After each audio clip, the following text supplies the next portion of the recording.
What's going on, everybody? It's Professor Gnome, and today we're going to be doing our first ever tier list on the channel. We've done some kind of like other lists, but we've never actually done like a dedicated tier list video. So I'm kind of excited to get into this. So if this is something you want to see more of on the channel, be sure to let me know in the comment section down below. If you're new to the channel, we typically do other different deck lists, all that kind of stuff. So be sure to check those out if you're interested.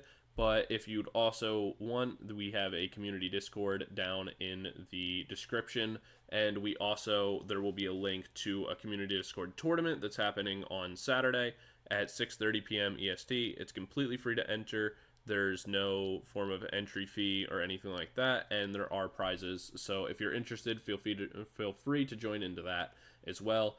Also, for this list, I'm going to be breaking it down as BDIF, which is best deck in format, tier 1, tier 2, tier 3, and needs help. The needs help category is for decks that I really don't think are in a great place right now, whether it's that they're not supported enough or just whatever other reasons are kind of plaguing the deck right now and making it a little bit difficult for it to function. The other thing, too, that I want to note, in that this will happen with this tier list, and I'm sure I will hear about it, my tier 2 will be pretty large in comparison to my tier 1. I don't really believe in the concept that there can be, like, 9 tier 1 decks, because if everything is tier 1, then kind of, like, nothing is, you know what I mean? Where it's, like, not everything can be the best. There's the best, there's kind of the runner-ups, and then there's the rest of the field, is kind of the way that I prefer to look at the meta. Obviously, there's outliers in certain situations, but predominantly that's the way it's going to be. So if your deck is in tier 2, that doesn't mean that I think it's terrible or anything like that. It could compete against tier 1 decks, or maybe even have a great matchup into the best deck in the format. But overall, that's kind of how I build my tier lists. So by the end of it, be sure to let me know what you think. Let me know if I've underrated some decks, overrated some decks, or kind of where I'm at on all that kind of stuff. But to get us started, we'll kind of just go in the order of everything here. But actually, we'll kind of do it this way. We'll kind of go... Yeah, we'll go in order. I feel like that's more suspenseful. So we'll start off with Dialga, because that's the first deck in the list. I think Dialga is tier 2 currently, but I think it's kind of on a decline. So what I'm going to do for reference is that this list is looking at not only decks of right now, but also kind of for the future. So like the upcoming set as well. Shrouded Fables? Is that the name of the set? I really don't remember. But I'm looking at it in terms of the future sets as well, not just the current one. And so doing this more based on like a Worlds format. And so I'm going to put Dialga in tier 3. I think it's good right now, but I don't really see it getting better. I feel like it was... The best part of Dialga was that it was good into Chien-Pao, which Chien-Pao was running rampant because it had a good Charizard matchup. And Dialga could kind of do okay into Zard and really good into Chien-Pao. But now that Chien-Pao's not really around anymore and Zard is kind of fallen off, it's also on the decline. And I see Zard coming back, and we'll kind of talk about that as the list goes on. I see Zard coming back in kind of a big way, but unfortunately I don't really see the same for Chien-Pao. And in turn, I don't really see the same thing for Dialga. Though it does have a couple matchups that I think are very good. As a whole, I don't think it's in the best place right now. So as of right now, I would place it in tier 2. But since I'm kind of going off where I think decks will be in the future, I'm going to be putting it in tier 3.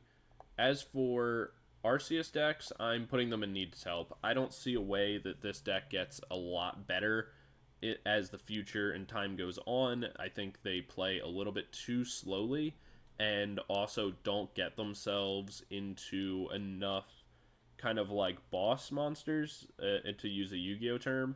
They don't really get themselves into like a power card, like something that really carries them across the way, much like something like Charizard or even Raging Bolt or something in that vein. They don't really have that card that's like, oh, that's the, you know, the real power move. Even something like Lugia, we have even things like Cinccino, or now that people are moving away from Cinccino, even like a really strong like Word Ear attack or something. It's like the RCS decks just don't really contain that, so that's kind of what's making them struggle. So I'm going to put pretty much all of them in needs help. It's like, can they win? Yes. But most of the time, they're probably not going to lose because they don't really do enough. even if they get set up and like they're able to power up like one Giratina, most of the time you're able to like boss it up and knock it out, and there's not really much they can do. They're not really strong enough to accelerate the board the way they need to be able to in our current meta, and I don't see that changing anytime soon. So I'm gonna kind of just leave them both in needs help. As for if we're staying in order, as for regular Lost Zone though, I'm putting this in tier 1. I think this deck is insane. Obviously at 1 NAIC, I keep saying NCIS, NAIC, and I think it's really really good. I think there's arguments to be made that it is the best deck in the format, but for me personally, I don't feel that it is. I think it just has a really good matchup into the best deck in the format right now. Just to remove spoilers, I'll throw Guardian there. I think Guardia is the best deck in the format. I think it's super versatile. It's incredibly powerful. It only got even stronger with Monkey Dory entering the meta. I think it's just really, really powerful as a whole, and I think it will kind of stay there for a long time. The only deck that I see dethroning it is somewhere in this list. We'll talk about it when we get there, but for right now, this is kind of how I have it. Because could this deck be dethroned? Yes, but I kind of don't think it will. I think it just has too much versatility. The options that it possesses are just kind of too strong. I would say that like even if we see like a huge rise in Charizard or these really really high HP total Pokemon, they can start running Hero's Cape again and just utilizing that. There's so many options that Guardy has at its disposal that it's I think always going to be in a really good spot. So I have it as the best deck in the format right now. I have Lost Zone a little bit underneath it, and I think Guardy and Lost Zone are both in phenomenal spots. I think Lost Zone has a better direct into Gardevoir matchup, which makes it like definitely compete, but I think Gardevoir against the field is just overall stronger. As for Lost Zone Goodra, I'm going to put it in tier 3. I think it's playable, but not very good.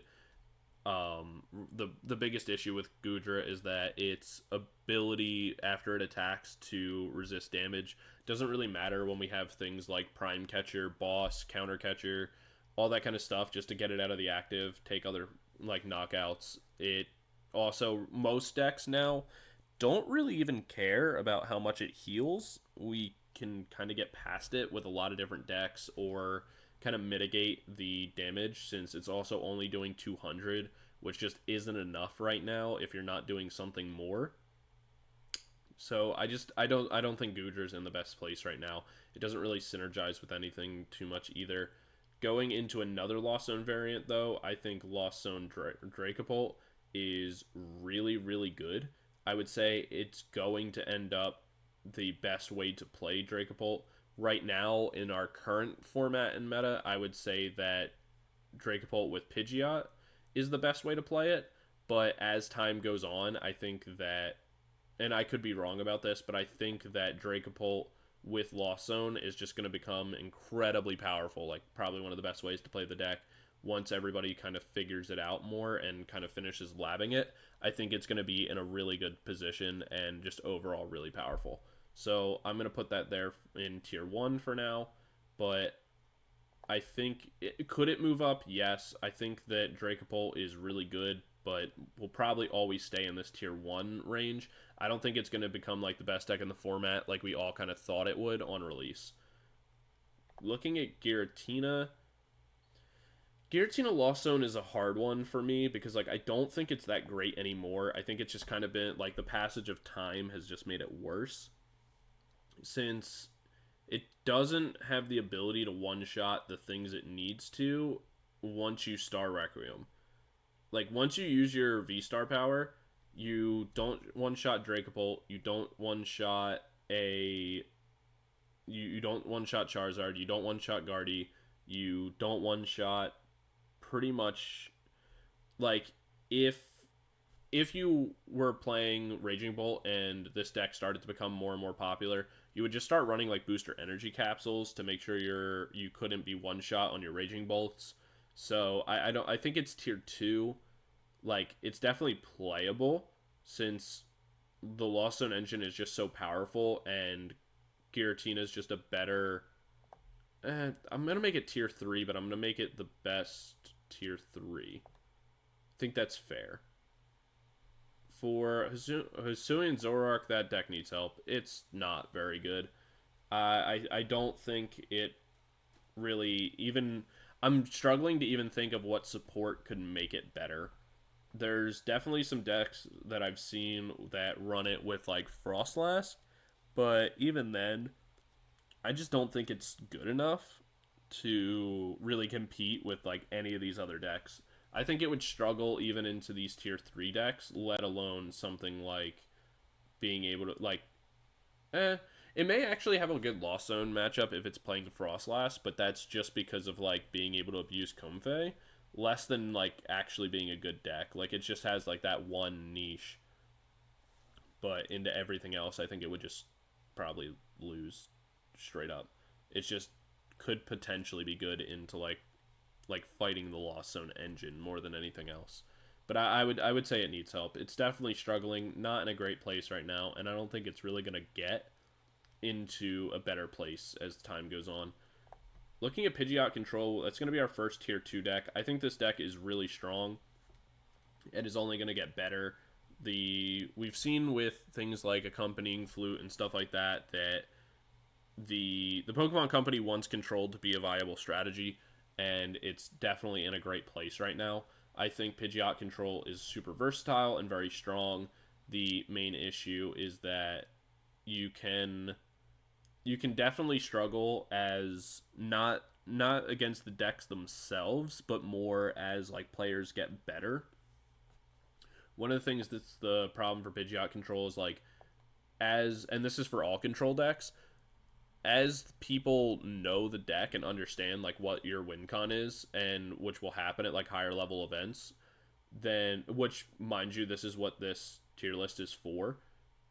Like, it's not a casual play tier list, just for reference. I think as the list as time goes on and this deck gets kind of better, like, as soon as this gets better results, everyone's going to understand the deck, and it's going to come back down to tier 2. So I think it's a safe thing to put it in tier 2. If it ever gets higher, we'll see. But I think it's very safe to be in tier 2. I think it's very strong. Can it win a tournament? Yes. Does that make it the best deck? No. So I would put it in tier 2. For a future deck, something that we haven't been able to test yet and don't really know too much about, but one I'm very, very confident in, is Okie Dokie. I think that's the name of the card. I love this card. I think it's very good. It's going to be the first deck that I play when the new set drops. I think it's incredibly powerful. And I think it's kind of going under the radar. Maybe I'm wrong, but I feel like I don't see anyone talking about this card or putting any hype into it or any energy into it at all. But I think it's incredibly powerful. It's going to be doing insane damage. It's going to be incredibly easy to power it up and poison and everything like that. I think it's going to be super strong. We are getting a ton of dark support alongside the new item card that does, like, an extra 40 damage if you're poisoned. So it's going to be doing even more damage. You could even drop something like a Kieran on top of that just to do an additional 30 if you really need it to. This thing's going to be able to one-shot pretty much anything in the game. I think it's really strong. I personally think there's potential for it to be tier 1. The only issue is that I'm going to have to leave it in tier 2 for right now. I'm going to put it at the top of tier 2. I'm so confident in this deck. I just can't... I don't think it's fair to put it tier 1 when we literally haven't played with the cards at all. But I think, like, any of them. But I think it's going to be really powerful. I would say be on the lookout for this deck. I think it's going to be crazy strong. And I could be wrong, but I don't think I am. I think it's crazy powerful, and I'm very excited to use it. I'll probably end up using it in tournaments. It may become my main deck, just because I think it's not only so cool, but I think it's also going to be way better than a lot of people think. Dark is just super diverse right now.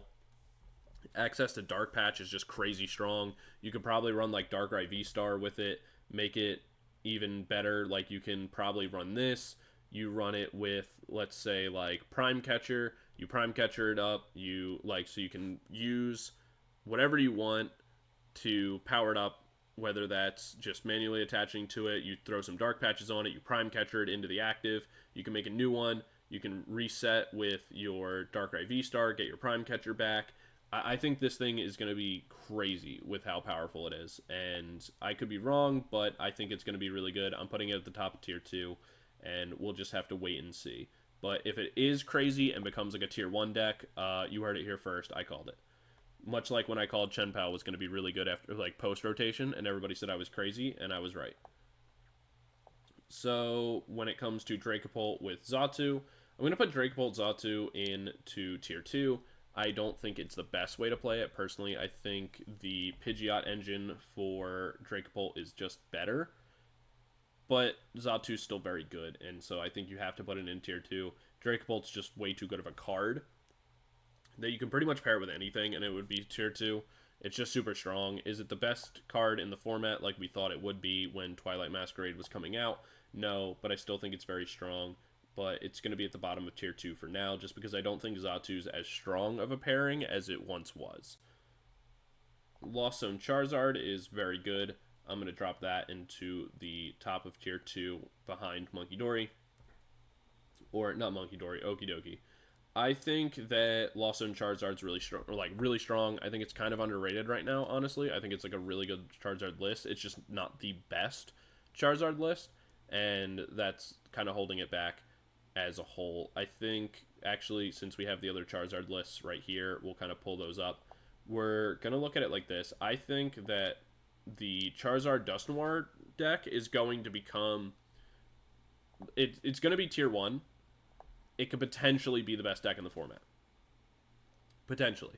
We'll have to wait and see. We'll have to see how good Dusknoir actually is. That's what this deck really hinges on, and it's why I'm only going to put it Tier 1 for right now, is... On paper, Dusknoir is just absolutely broken. Like, it's pretty crazy. But we haven't used it yet. We don't really know. And sometimes things on paper are way better than they appear when you take them into reality. So for right now, we're going to have to put it Tier 1. For reference, anyone who doesn't know what the Dusknoir does, what it does is that it can KO itself, and if you do, you spread 12 damage counters onto anything you want. That's huge when pairing with Charizard because A, the extra damage that you get from being able to spread stuff around fixes some of your bad matchups. It makes your Guardy matchup incredible. It makes your Lost Zone matchup pretty good. And it also helps fix damage counters where typically sometimes Charizard's like 10 damage short or whatever. With Dusknoir, that's never a problem. But also because it's KOing itself, it's giving extra damage because of Charizard's attack, getting 30 extra damage for every prize card your opponent's taken. So you're getting double benefits just off Dusknoir KOing itself. Charizard's super, super bulky, so it's already hard to KO. So you're able to do so much, and I think the deck's going to be incredibly powerful. Slapping just like one or two Dusknoirs into the deck alongside like a Pidgeot or two, or even just one, like you drop your barrel line and you just give yourself Dusknoir, is going to be incredibly powerful. Like, I think it's going to be so good. So I have it as Tier 1. It could break into being the best deck in the format for sure. I think that we've all kind of prepared Charizard counters, and I think with Ogerpon still being so common in the format, it's going to keep it from being that best deck. But I think it's very strong, and it's definitely going to compete for top of Tier 1. As for Charizard Pidgeot, I also think this is a Tier 1 deck. This deck is just really good. I think it's incredibly powerful. I would say it's going to end up here, though. Where Charizard Pidgeot's really, really strong, and it could be Tier 1. But I think at the end of the day, because Dusknoir is going to exist and things like that, people just are going to gravitate away from this build. And it's going to end up being Tier 2 in the end when everything kind of shakes out. So I'm going to have it in Tier 2 for right now. I think it's really good, though, and overall will continue to thrive. Shenpao. Shenpao's a hard one. It should be better than it is, but right now it's just not in a great spot. It really thrived because it had a good Charizard matchup, but its Guardian matchup is okay. Really just depends how well you're able to abuse the Raltses and stuff like that with Greninja, but if they're able to like set up Manaphy and you can't get into your canceling clone plays, then it's not really even that great of a matchup for you. I think that you're going to struggle against the new Charizard build with Dusknoir, since they're going to be able to attack your Baxcaliburs way easier. I think that your Lost Zone matchup, again, is okay, provided you can actually utilize Greninja. But as Chen Pao becomes more popular, people are going to attack Manaphy more often and things like that. So I think as a whole, it's probably like around here in tier 2. I want to move. Yeah, I want to move Dracopult up. I just think Dracopult's too good to be that low. Yeah, we'll kind of do it like that. I think that looks better. United Wings. Kind of controversial, but I think I want to put it kind of tier 2. Because it's going to get even more damage. Okay, so here's why it's going to be tier 2. With Dartrix being in the game, it's even more United Wings cards, which means there's even more targets to put it in the discard pile, which means you're going to get even more damage. What it also means is that you could potentially actually use the Dartrix, and that gives you grass typing, which if Charizard is really big in the meta, you kind of get the benefit that United Wings will have is that it will have a way to hit every deck. So you'll have a way to hit, you can use your Wattrel in order to hit Lugia, you can use your Dartrix in order to hit Charizard, you can use your Murkrow in order to hit Gardevoir, and then you just have the kind of general overall damage in order to just bypass things like other matchups like Raging Bolt and Ogerpon and stuff like that. So I think it's actually really strong. The only problem is that Iron Hands exists. And Iron Hands is going to make this deck really not have a good time, since what's going to end up happening to it is that, let's say you play into Lost Zone. Alright, well, they don't really care because they just bring out Iron Hands, KO you, and then loop the Iron Hands over and over. So that's not great. Plus, they can do a one-prize trade with you with like Cramorant and things like that. You play a lot of 60 HP targets, like your Murkrow and things like that. So yes, you want them in the discard pile. But if they're on the field, you obviously don't want them just getting completely sniped out with something like Dracopult. So as much as it has things that are going to be good about it, I think it's got to stay tier 2, maybe tier 3. It's like, I think it beats the decks below it and loses to the decks above it. Actually, its control matchup could be good because you can survive off just having like 1 or 2 on the bench. Maybe. I'd have to play out the matchup a little bit more, but I'm going to put it right there for now. I think that it could be really good because of certain matchup spreads, but with Iron Hands existing and Dracopult existing, I don't think it can be tier 1. Looking at...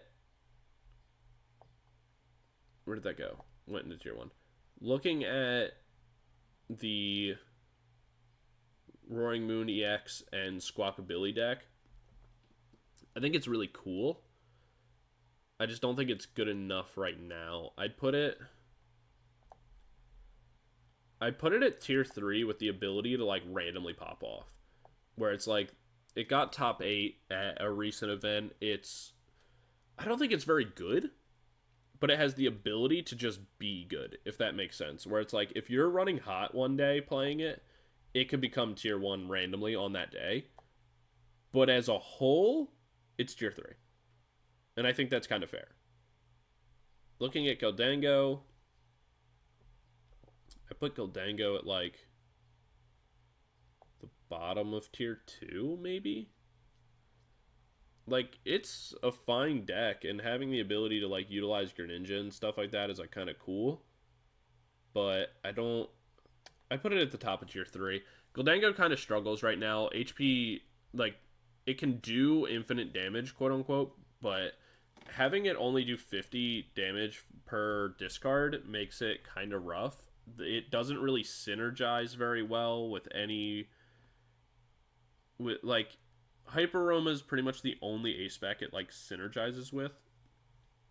which is like fine, and you would think it'd be better with Path not really being in the format.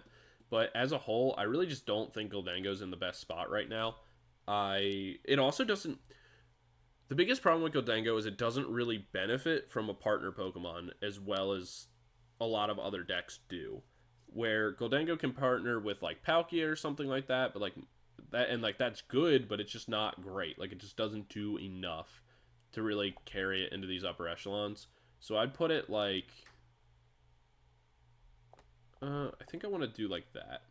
Because I think Palkia or Dialga could still do good into a couple of these decks. I just don't think it's really going to shake out to be very great. So I'm going to put it like that. Snorlax Stall, tier 1. This deck is so good. And it's kind of crazy. I don't really see... I don't see it being worse than tier 1. I think as long as it exists, it's going to be really good, because as soon as people aren't really teching for it... should I put it in, like, the top of tier 2?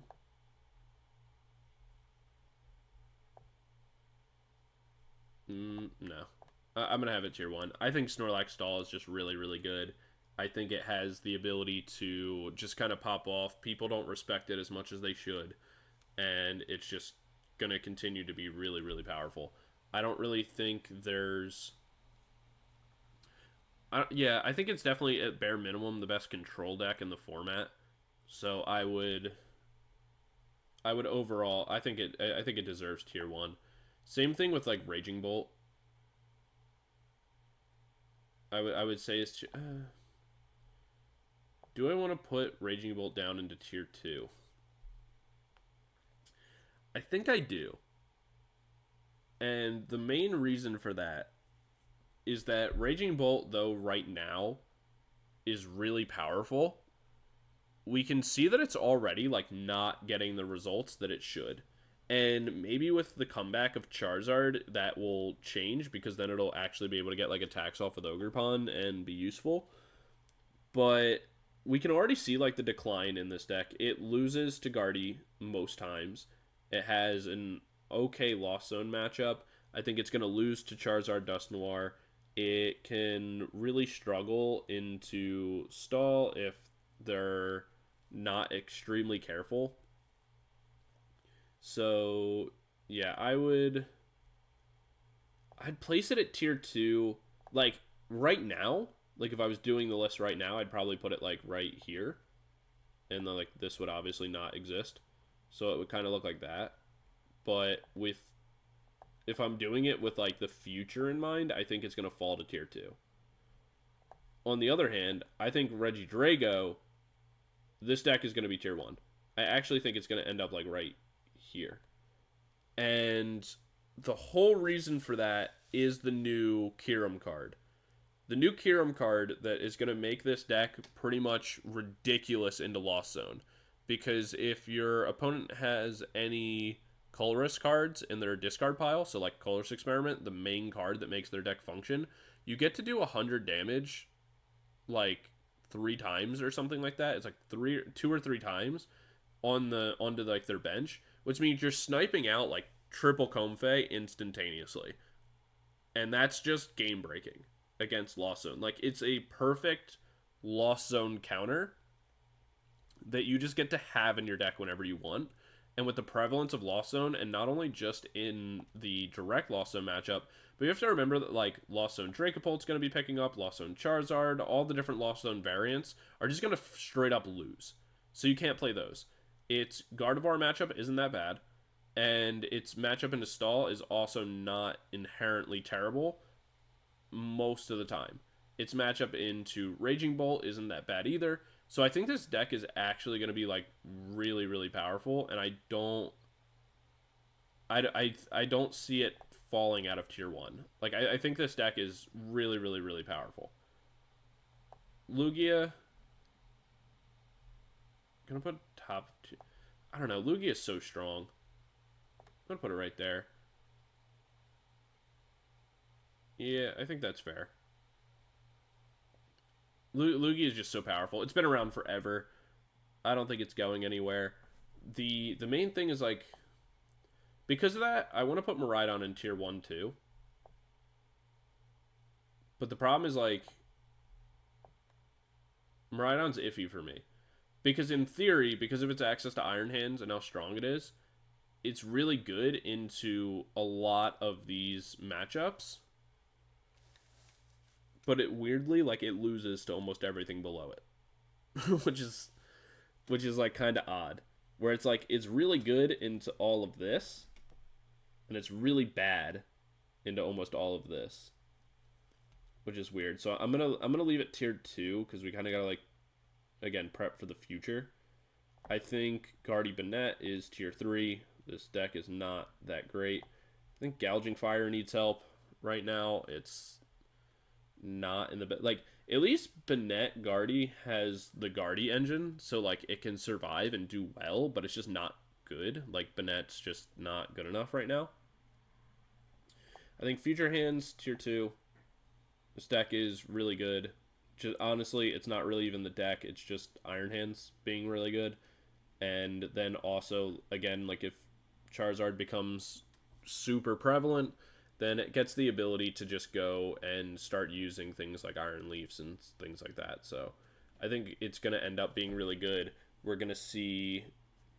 I think we're going to see more of it as time goes on, but it could end up being tier 3, but again, it has a really good Lugia matchup, it has a really good Lost Zone matchup, it has a good Guardy matchup. So I think it's very good. The problem is that, like, again, it's this weird thing where it kind of, like, loses to the things below it. And so, like, if you're at a larger scale event, it's like making it to the top is going to be a lot harder. Where it's like, it's weird. It's like you'd probably perform better in day 2 than you would day 1. Because at day 1, you're going to see a whole lot of other stuff. Where, like, you're going to run into the Dialga. You're going to run into the, you know, the people playing Goldango or whatever. And so, like, it's going to make it a lot harder to actually win day 1. Because, like, you don't win against the things below you. If that makes sense. And, like, that's the thing I think kind of keeping you out of the top, where it's like, it's really important to have consistency. And so, like, let's take something like Lugia, for example, right? It's like, if you're playing Lugia, right, and you're not playing a direct counter to Lugia, like you're hitting it for weakness, or you're able to, you know, snipe out the Archeopsis or something, it's like Lugia is going to crush you if you're a worse deck than it. Like, everything below it, obviously, except for, like, Miraidon and Iron Hands, because those are weakness specific and, like, kind of tailored to beat Lugia. But it's like everything else below it, you kind of just beat, right? It's like a pretty hard matchup for everything else. And so if you're going into, like, day 1, you're probably going to be able to get into day 2 with playing Lugia or Lost Zone or whatever other one of these decks. With playing something like Miraidon, it's like, yeah, you can get day 2, but it's probably going to be harder than if you're playing any of these style decks, if that kind of makes sense, or is like a basic explanation. I think the same thing for Iron Hand, or not for Iron Hands, for Ancient Box. I'm going to put Ancient Box kind of down here. Do I want it? Yeah, I think I'm going to put it tier 3. I just don't see this deck being around for much longer. I think it, like, right now, like, if you want to play it today, I think it's, like, tier 2. Like, top of tier 2. Because you have a good Guardy matchup, and you have a good Lost Zone matchup. And those are the two, like, most popular decks in the game right now, and you have an okay Raging Bull matchup. As time goes on, though, I just think it's going to get worse and worse. They're not really, as far as I'm aware, they're not really releasing any new, like, good ancient cards. So you're kind of just going to get power crept out of the game, is kind of what it's looking like right now. HP totals are getting too high. You're not able to kind of keep up the way you could before, where it's like, when the meta was mostly just like Chen Pao and these other, like, 220, 240 kind of ranges, it didn't matter. You could get enough stuff in the discard pile that, like, you could KO them effectively and not really have to worry about it. But now that all the HP totals are like 310, 330, 3, you know, whatever, it's much harder to do consistently. Like, you're going to run out of cards. More often than not now, it's like I feel like Ancient Box is on its like last 5 cards in its deck and has only taken like 1 knockout, which is just not efficient. Like it just can't kind of sustain itself that way. So I would say overall it's probably going to drop down to like tier 3, but I mean I could be wrong. Great Tusk needs help. It's probably the best out of these decks. Actually, I'd probably put like Gouging Fire at the top of this set, but yeah, no, this needs help. Same thing with Ogerpon Mask Change. This deck is really bad. It's not very good at all. I've seen some people try to play it and have like moderate success. I think it's a cute concept, but it's not very good, and I don't think it's really ever going to perform. I think Ogerpon is just too good of a card to place it behind Asuian Zoroark. But yeah, I don't think this is very good. It's probably it's one of the decks that needs help the most out of all the needs help decks. Just regular Raging Bolt, we can assume that's with like Sandy Shocks and stuff like that, like not with Ogerpon. This deck's kind of bad. I'd put it like here. Yeah, I think without Ogerpon, this deck gets significantly worse. Your draw engine is worse. Your ability to actually do damage is worse. Just the deck overall is not very good without Ogerpon. Ogerpon coming out really saved not only Raging Bolt, but like a lot of other decks. Do I think this deck is good? Yes. Do I think it's incredible? No. In terms of like fun single prize gimmick strategies, I want to put it.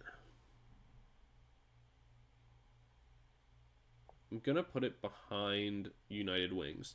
And the only reason for that is that United Wings is going to have a good weakness kind of spread against a lot of these top decks, where Diplin is going to be really good into Charizard, and I think it's going to struggle against pretty much everything else.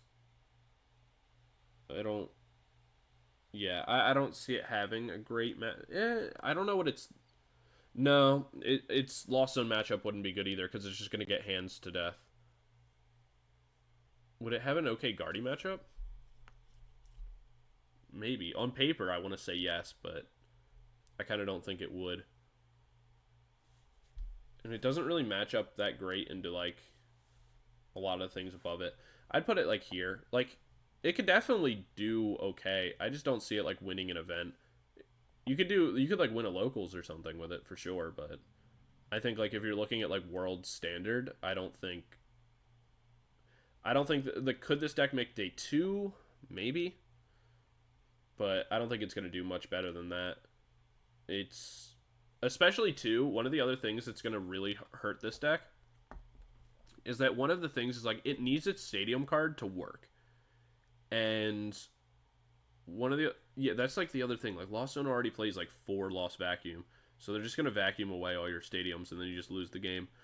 But one of the other things is, like, right now, there's not a big stadium war, right? Most decks don't, like, need a stadium on the field. Some don't play any at all, or some only play, like, one, like, playing, like, a Temple of Sinnoh to, like, mess with Lugia.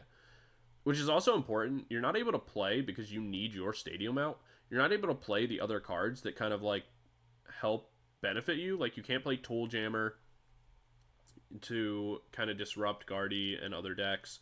You can't play Temple of Sinnoh to disrupt Lugia, because you have to play your own. And also, as stadiums become more important, since we're getting that reprint of, like, it's pretty much Skyfield that, like, expands your bench. Since a lot of that, like, that card's going to be very popular, right? It's going to make so many cards so much better. Like, you're going to make Entei playable again, because it's going to be able to do a ton of damage. Things like Palkia are going to get stronger. The turtle thing that I don't remember that the entire gimmick is even based off of is going to be crazy strong. So, like, stadium wars are just going to become more and more and more common, which means as time goes on, it's going to make Festival Lead even harder to play, since everyone's going to have the Lost Vacuum for your stadium, everyone's going to be bumping it with their own stadium over and over again.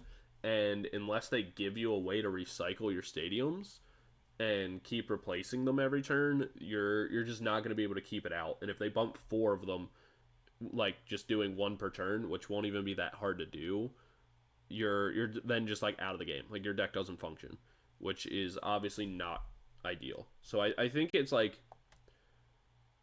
honestly, I want to move it to tier 3 just for future proofing purposes. Where it's like, if we're looking at the decks for the future, I think we have to move this down to like here. I want it to be up here.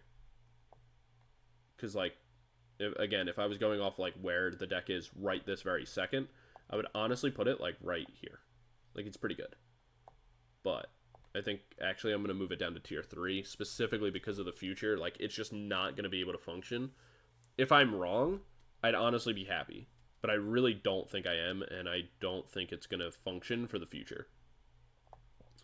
Iron Thorns EX. I'm going to throw it right here into tier 2. I think that it is very powerful. But the quad Iron Thorns is just... I don't know. It's like, I think Iron Thorns within just like Future Box is better, but Quad Iron Thorns is good. Like, it directly beats Lugia. It stops Sableye or like Lost Zone from working. It doesn't really care about stall. Maybe it is good. It's definitely not tier 1 though. I'm going to put that to the top of tier 2. The more I think about it, it's actually not bad. And I don't think it gets worse as time goes on.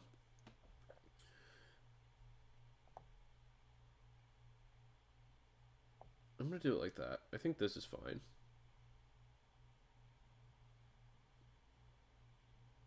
Greninja.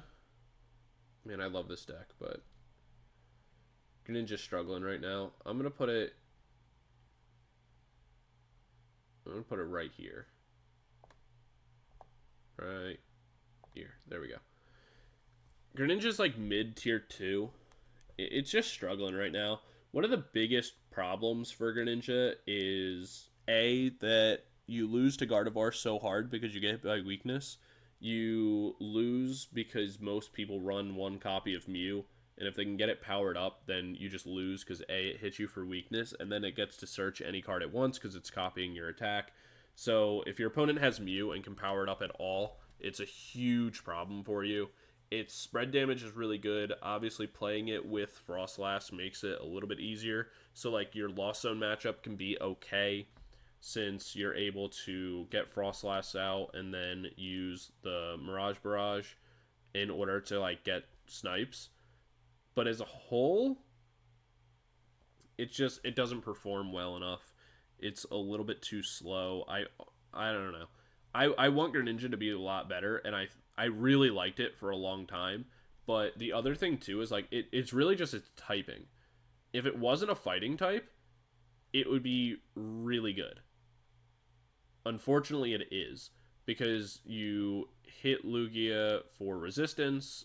You even hit the Archeops for resistance. So like honestly, that's one of the biggest things hurting the Greninja deck right now is like, even if you boss up the Archeops, you can't even KO it because you don't do enough damage. So unless you have like 2 Frostlass ups or something, you're not going to be able to KO it. You don't do enough. It's just not. It just doesn't have enough matchups that it's good in.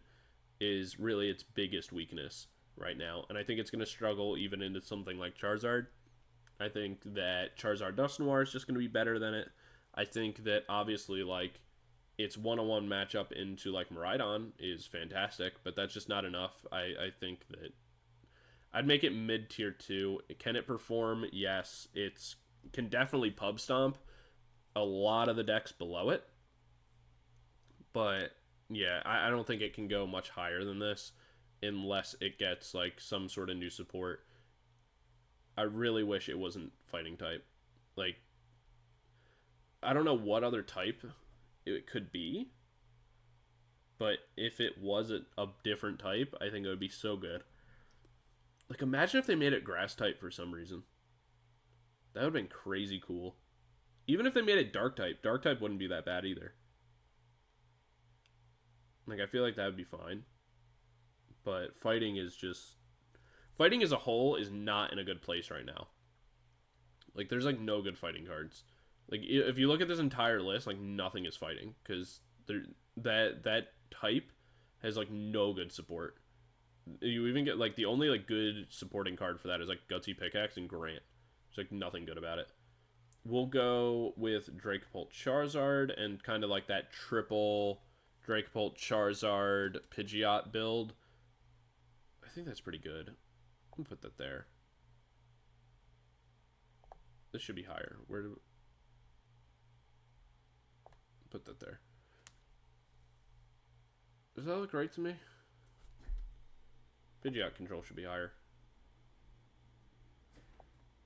I'll put that right there. Lastly, the last card I want to look at is Blissey. I'm going to put it down in the needs help category since Blissey's okay. And it's a really good Dragapult counter, but it doesn't do much more than that. And are there ways to maybe evolve the deck? Maybe. But I don't think there's any that really make the deck better. I could take it out and put it like here. But I don't think it's any better than that. Personally, I would put it in needs help. Blissey was really good at the start of the format because everyone was playing Dragapult. And so, like, it wasn't that bad into Dragapult. And it's, like, playable into Gardevoir. But, like, that's about it in this kind of realm. It doesn't really do anything into any other deck. And that's kind of what makes it struggle. Its stall-out matchup may be okay? Maybe? I'm really not sure. But, like, it kind of loses to, like, almost everything else. And, yeah, it's just not in a great place right now. Sorry, I had to, like, kick up there. But I think Blissey's just not in a great place right now, which is sad. Because it was such a cool deck on release. Like, it was, like, really interesting. And I'd love to see it be better, but unfortunately right now it's just not in that great of a spot. So, yeah, that's going to be my tier list overall for my kind of future predictions of the upcoming set and, like, kind of the world's format. This is kind of how I think everything's going to shake up. So, is everything kind of where I want it to be? This all looks right to me. Yeah, this seems right. I could see maybe Lugia dropping down, but I'll leave it there for now. I could see Stall. Actually, yeah. All right, this is gonna be my top, and I think that's reasonable. I think there's 5 top, and kind of this is gonna be my list. I think I'm happy with this. But anyway, if there's a deck you think that I forgot or left out, I didn't make the tier list, so there's definitely going to be some decks that are left out that are more like roguish that could be on this list. I think like Toadscroll EX is actually pretty cool, and I would put it in like tier 2. But yeah, there's obviously so many decks in the game. I can't cover all of them, but this is the most relevant ones, I would argue. Obviously outside of like the needs help ones. But yeah, if I underrated a deck, if I overrated a deck, definitely let me know. Definitely let me know what you would want to see, like kind of where you would want to see some of these decks placed or where you feel like they belong. Or if there's a deck I missed, let me know what deck it is and where you would place it. If you like these kind of videos and want to see more of them, definitely let me know in the comment section down below whether I should make these a little bit faster or not.